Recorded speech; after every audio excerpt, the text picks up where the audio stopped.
छावा भाग 100. अजाण रामराजांना कुणीही हाताशी धरून काही उलघाल करू नये म्हणून संभाजीराजांनी थोरल्या महालावर चौकी पहारे बसविले. नेमक्या याच बाबीने सोयराबाई खोलवर दुखावल्या गेल्या. कुणी भेटीस आले की म्हणू लागल्या, आम्ही महाराणी नाही, कैदी आहोत. याची कुणकुण कानी आलेल्या संभाजीराजांनी येसाजी दाभाड्यांना बोलावून घेतले. येसाजी रामराजांच्या खासगी तैनातीचे महाराणींचे विश्वासू सरदार होते. त्यांना समजावून देण्यासाठी युवराज म्हणाले, येसाजी, थोरल्या महाली चौकी पहारा बसविला आहे तो सुखासुखी नाही. तो निर्णय घेताना आम्हाला काय वाटलं ते आमचं आम्ही जाणतो. बाळराजे पोर उमरीचे आहेत. तुम्हास पूर्वीप्रमाणे त्यांच्या तैनातीतच आम्ही ठेवत आहोत. त्यांच्या भल्यावर नजर ठेवून असा. जी, आम्ही त्यांना कुणा बुऱ्यांच्या हाती लागू देणार नाही. येसाजी निघून गेले. थोड्याच वेळात हंबीरराव, कविकुलेश, केशव पंडित, उधो योगदेव आणि खंडोजी बल्लाळ महाली पेश झाले. मुजरा देणाऱ्या खंडोजींना बघताच शंभूराजांच्या कपाळी आठी धरली. तिचा मतलब ध्यानी आलेले खंडोजी मानलवती करून तातडीने म्हणाले, स्वामींचा गैरसमज नसावा. आम्ही आमच्या चिटणीस बंधूंच्या वा वडिलांच्या रदबदलीसाठी नाही आलो. प्रसंग बाका आहे. चाकर सेवेस चरणी तत्पर आहे हे सांगण्यासाठी आलोत आम्ही. बाळाजी खंडोजींचे वडील होते. ते निर्धारी बोल ऐकून संभाजीराजांचे डोळे उजळले. खंडोजींसमोर येऊन आपला हात त्यांच्या खांद्यावर चढवीत ते म्हणाले, हीच उमेद होती आमची तुमच्याकडून खंडोजी. तुम्ही आम्ही साऱ्यांनीच खूप शिकण्यासारखं आहे या मामासाहेबांकडून. नातीगोती दौलतीच्या सेवेआड येता कामा नयेत. संभाजीराजांनी हंबीररावांचा गौरवपूर्ण उल्लेख केला. ते बोलणे तसेच उचलत हंबीररावांनी आपल्या आणि गडावरच्या लोकांच्या मनसुब्याकडे फिरविले. निस्ती नातीगोतीच का, काय बी सामने आलं तरी थोरल्या धण्यांच्या या दौलतीची आपदा होता कामा नाही. तुम्हीच आता निवाडा कराय पाहिजे काय त्यो. कसला म्हणता सर लष्कर? शंभूराजांना त्यांचा अंदाज लागला नाही. धण्याविना मुलूक असा किती दिस राहायचा? कारभारी शिक्का हाती घ्याया पाहिजे तुम्हासनी. हंबीररावांनी असंख्यांची इच्छा आणि कारभाराची अडचण पेश घातली. सेनापति ठीक सलाह देते हैं. जब तक युवराज मंचकारोहण नहीं करते कारोबार कैसे चलेगा? कविकुलेशांनी तिला जोड दिली. अर्थातच हा प्रश्न सर्वात महत्त्वाचा होता. अजाण रामराजांच्या हाती कारभाराची सूत्रे देणे शक्य नव्हते. त्यांना हाताशी धरून सोयराबाई काय करतील याचा नेम नव्हता. तसेच महाराजांच्या आसनासमोर नतमस्तक होणे सोपे होते, पण त्यावर आरूढ होणे सोपे नाही हे संभाजीराजे जाणून होते. गंभीर होत ते म्हणाले, आम्हाला विचार करू द्या यावर. उधो योगदेव, सध्या प्रधानकीचे दफ्तर खोळंबून आहे. तुम्ही ते हाती घेऊन राबते करा. जी, उधो योगदेव हात जोडत लवले. मामासाहेब, आता पन्हाळ्याहून कैद आसामी येतील. त्यांच्या निवाड्याची मसलत काय? संभाजीराजे आपल्या मनच्या विषयावर आले. तपास घेऊन युवराजांनी आपल्या मर्जीनुसार निवाडा करावा त्यांचा. आम्ही तपास घेतला आहे. या घालमेलीत प्रल्हाद निराजी आणि राहुजी हकनाक गोवले गेलेत याची खातरजमा झाली आहे आमची. त्या उभयतांना मुक्त करावे म्हणतो आम्ही. जशी मर्जी. हंबीररावांना कुठेतरी हायसे वाटले. चला कवीजी, जगदीश्वराचे दर्शन घेऊन येऊ. कविकुलेश आणि केशव पंडित यांना बरोबर घेऊन राजे बालेकिल्ल्याबाहेर पडले. साऱ्या गडभर श्रावणी उन्हाची उबदार पिवळी किरणे उतरली होती. त्यात पावसाने निथळली हिरवाई चमकत होती. पुराचे शिवयोगी आणि त्यांचा मठ कसा आहे? संभाजीराजांनी विचारले. जी, ठीक आहे सगळं. गणेश भट जांभेकर मठाचे बरे चालवून आहेत. केशव पंडितांनी शृंगारपूरच्या शिवयोग्यांचे कुशल दिले. जगदीश्वराचे मंदिर आले. मोजड्या उतरून कवीजी आणि पंडितांना पाठीशी घेत संभाजीराजे मंदिर चौकात आले. मान वर करून त्यांनी घंटानाद दिला आणि पुढे जाण्यासाठी पाऊल उचलले. ते फरसबंदीच्या दगडी कासवावर पडणार होते. ते सावरून बाजूला ठेवीत त्याच्याकडे एकजोड बघताना राजे एकदम विचारगत झाले. पंडित, या दगडी कासवाची मंदिरात काय हेतूने स्थापना केली जाते? ते कुर्मावताराचं प्रतीक असावं स्वामी, केशव पंडितांनी जाब दिला. अगदी हेच उत्तर आबासाहेबांना एकदा मोरोपंतांनी दिलं होतं.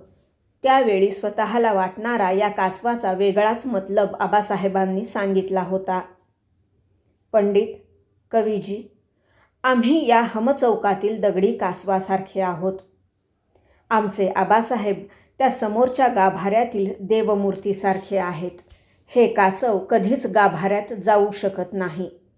मंदिरात दर्शनासाठी येणाऱ्या भक्तांचे नमस्कार रुजू होतात ते गाभाऱ्यातील मूर्तीच्या चरणांशी.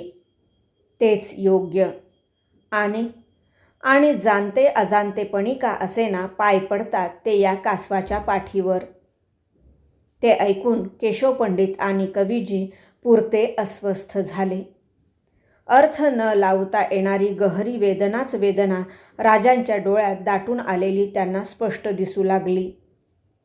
त्या कासवाला डोळ्यात भरून घेत राजे कातर म्हणाले, आम्हाला खंत पाठीवर पडणाऱ्या पायांची कधीच वाटली नाही. नमस्कार घेण्याचा तर आमचा वकूब नाही. खंत एकाच बाबीची वाटते. या कासवाची नजर गाभाऱ्यातील त्या मूर्तीच्या चरणाशी अहोरात्र खिळून पडलेली असते. हे जाणणारा या उभ्या दौलतीत एकही जाणकार नसावा. आम्ही आबासाहेबांना काय मानतो हे पारखण्याची एकाचीही कुवत नसावी. एक लोंबता दीर्घ निश्वास हमचौकात विरला. चला, म्हणत संभाजीराजे गाभाऱ्यापाशी गेले. पिंडीवर बेलफुले वाहून तीर्थ घेऊन मंदिराबाहेर पडले. युवराज खासेवाड्यात येताच सदरेवरच्या गिरजोजी आणि अर्जोजी या यादव बंधूंनी त्यांना मुजरा दिला. केव्हा आलात गिरजोजी? हा असाच गड चढतोय आम्ही. नगरची खबर उचलली ते निघालोच. कोण खबर आहे? बोला. गिरजोजी जरा घुटमळला. मग तुटक टप्प्याने त्याने खबर पेश घातली. नगरच्या कोठीत धाकल्या युवराज्ञीसने.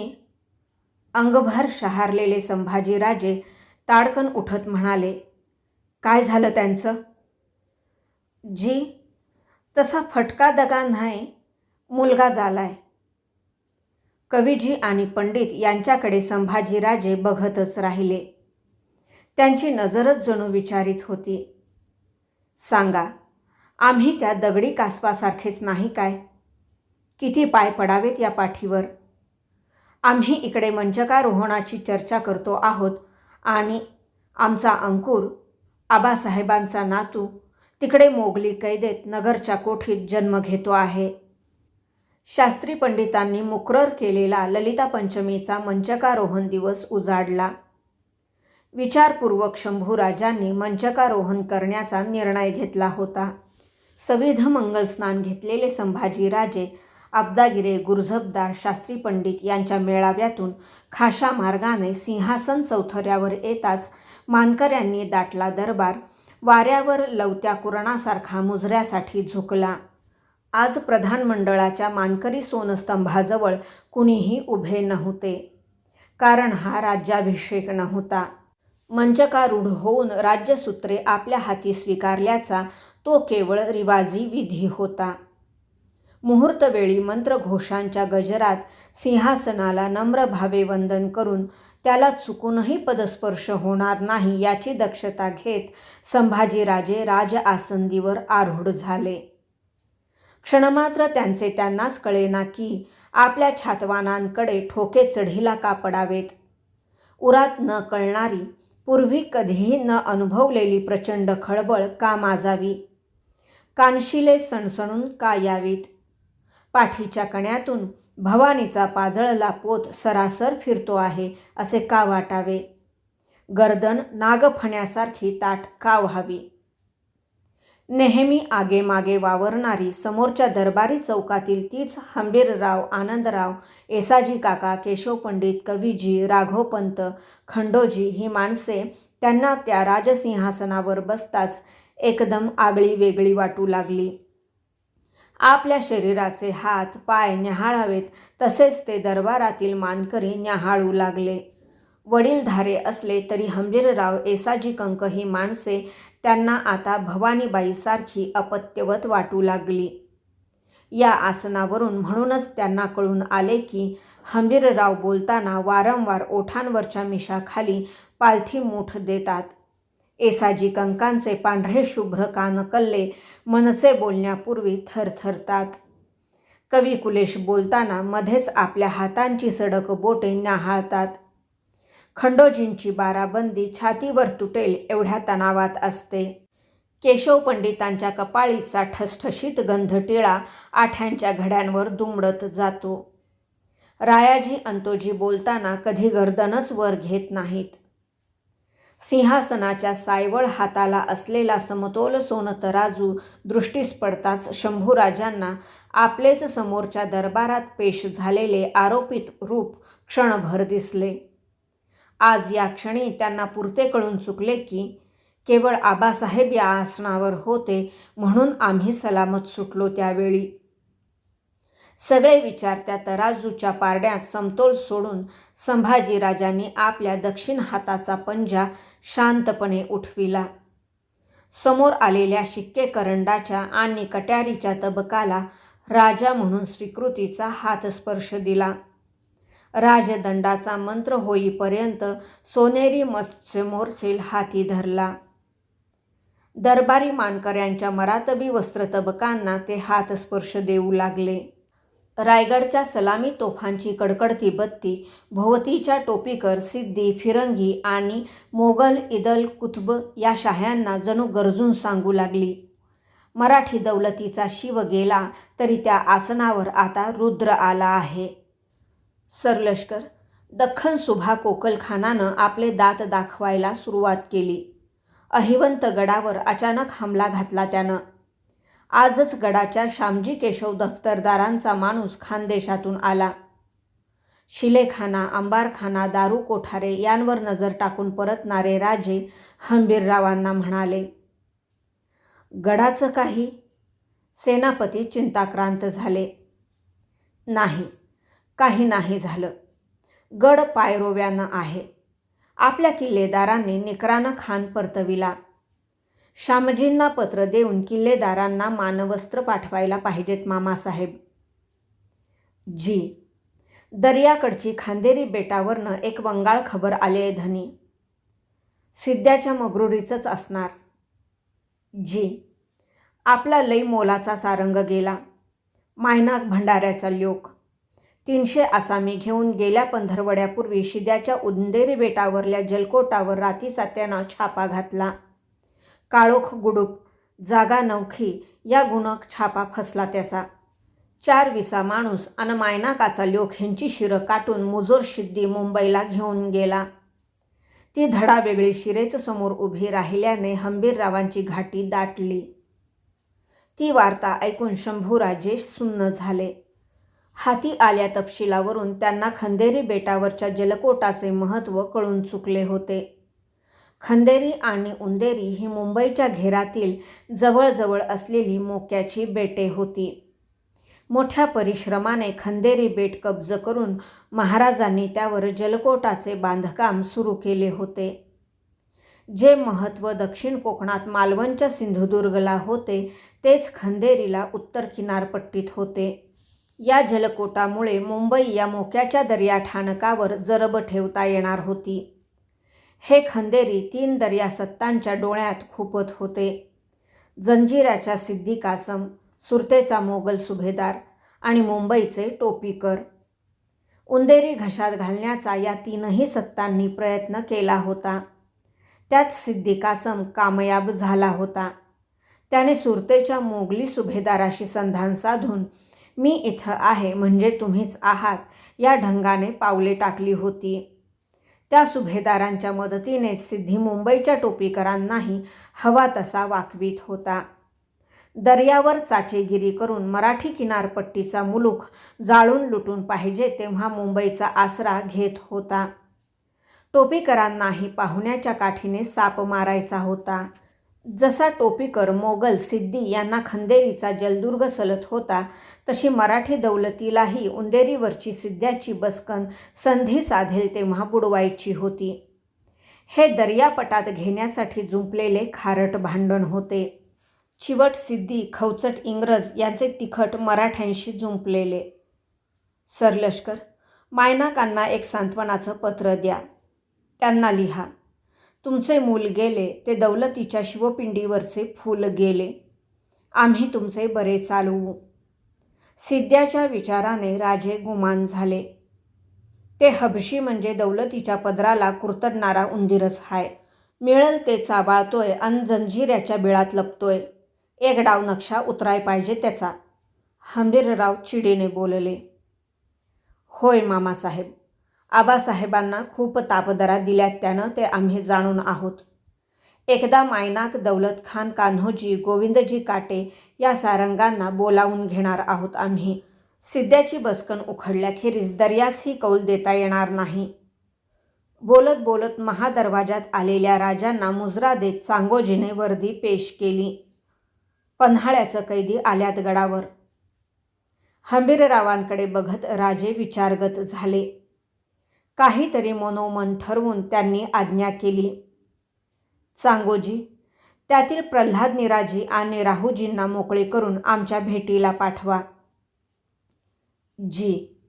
पुढे काही ऐकायला मिळेल या आशेने चांगोजी रेंगाळला. निघा. राजांनी मामला तिथेच तोडला. आतून त्यांचे मन मोरोपंतांसाठी व्याकुळले, पण राजओठांनी ती व्याकुळता परतवून लावली. खासेवाड्याच्या सदरेवर आलेल्या राजांना राघो स्वानंद सामोरे आले. त्यांच्या हातात बऱ्याच कागदी वळ्या होत्या. सर्व कारखान्यांच्या मत्तेची फेरिस्त सिद्ध आहे स्वामी. फक्त रत्नशाळेची मोहर जोखमीची असल्यानं खाशांच्या साक्षीनं तुटावी असं सर्वांचं मत आहे. राघोपंत वळ्या चाळवीत म्हणाले. ठीक आहे दफ्तरदार, आम्ही जातीनं सगळ्या कारखान्यांचा हिसाब तपास घेऊ. सर्वांना समज द्या तशी. राघोपंत थोडे घुटमळले, पण जाण्यापूर्वी कानी घालावं म्हणून तुटक म्हणाले. राजापूरहून टोपीकरांचे हेजीब आलेत आपल्या बक्षिसाची मागणी घालण्यासाठी. संभाजीराजांची चर्या पालटली. आवाज करडा झाला. राघोपंतांना समज मिळाली. त्यांना स्पष्ट सांगा, तो पदराखाली घातलेला सिद्धी अगोदर हाकला मुंबईहून आणि मग या बक्षिसी मागायला. आमच्या सामनेसुद्धा आणू नका त्यांना. जी. वळ्या सावरत राघोपंत हलले. त्यांच्या कानी जाता जाता इशारा पडला. निरोपाचे विडे देऊन त्यांना गडावरून काढा. अधिक थांबवू नका. राजे हंबीररावांना काही बोलणार एवढ्यात पहाऱ्याची वर्दी आली. प्रल्हादपंत आल्यात. येऊ द्या आत. हातपंजा उठवून मंजुरी देताना राजांची चर्या अनेक आठवणींनी वेढून गेली. आत आलेले प्रल्हादपंत आणि राहूजी तिवार मुजरा घालून खालगर्दनीने उभे राहिले. विचित्र शांतता दाटून आली. बैठक सोडून प्रल्हादपंतांच्या समोर शांतपणे येत शंभूराजे म्हणाले. घाबरू नका न्यायाधीश. आम्ही तुमच्यावरील आरोपपत्र नाही वाचून दावणार. आबासाहेब गेल्यापासून तुम्ही पन्हाळ्याच्या रोखानं कूच होईपर्यंतच्या तुमच्या हालचालींचा बरा तपास घेतला आहे आम्ही. तुमचं खूप उशिरा आलेलं तहाचं पत्रही पावलं आम्हाला पन्हाळ्यावर. तुम्ही न्यायाधीश आहात. आमच्या मनचं न्यायाधीशाचं रूप तुम्हा पुढे ठेवण्यासाठी पेश घेतलंय आम्ही तुम्हास, काही सुनावण्यासाठी नाही. राज आसंदीवर बसल्यावेळी उतरले होते तसेच तेज संभाजीराजांच्या डोळ्यात भरून आले. प्रल्हादपंतांना ढवळून काढणारे राजबोल त्यांच्या ओठातून बाहेर पडले. राजमुद्रा धारण करणारे आबासाहेब गेले असता कट करून आम्हाला दस्त करण्यासाठी सुरनीस पेशवे चालून आले, त्यावेळी आम्हाला खरा आधार द्यायला हवा होता तो तुम्ही न्यायाधीश होता. न्यायाला कौल देणारे, अन्यायाला जाब विचारणारे. तुमचं कर्तव्य या सरलष्कर मोहिते मामांनी बजावलं. आम्हाला न्याय मिळाला तो त्यांच्या हस्ते, मैदानावर. मुलखात जसे डोंगरकडे तसे राज्यात न्यायाधीश असे आम्ही मानतो. आल्या लाटेवर झाडेपेडे डुलली तर आम्ही समजू शकतो, पण डोंगरकडेच डळमळू लागले तर आधार सुटल्यानं आभाळ कोसळेल याची धास्त वाटते पंत.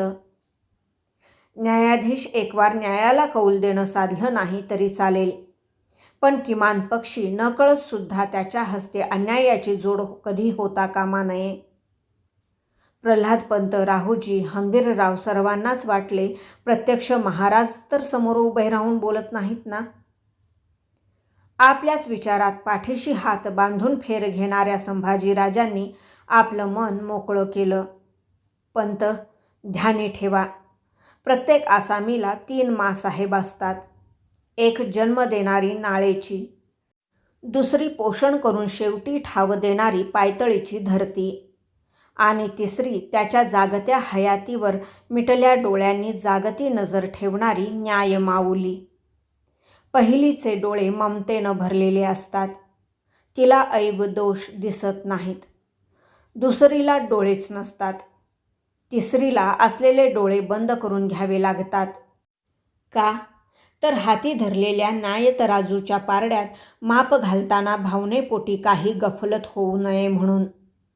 पंत, तुम्ही न्यायाधीश असून डोळ्यांवरची पट्टी खोललीत. तुमची नजर जाया झाली. हातचा तराजू सोडून तुम्ही सीधे त्याच्या एका पारड्यात जाऊन बसलात. बसलेले सारे तडाखे मनाआड घालून आम्ही तुम्हाला इतमामानं त्या पारड्याबाहेर घेत आहोत. तुमचा न्याय तराजू तुमच्या हाती देत आहोत, तो सांभाळा. पुन्हा अशी गफलत आम्हास मानवणार नाही. न्यायाधीशांनाच आरोपित म्हणून बघताना काय वाटतं ते सांगवत नाही. पुन्हा असा प्रसंग आमच्यावर नका आणू.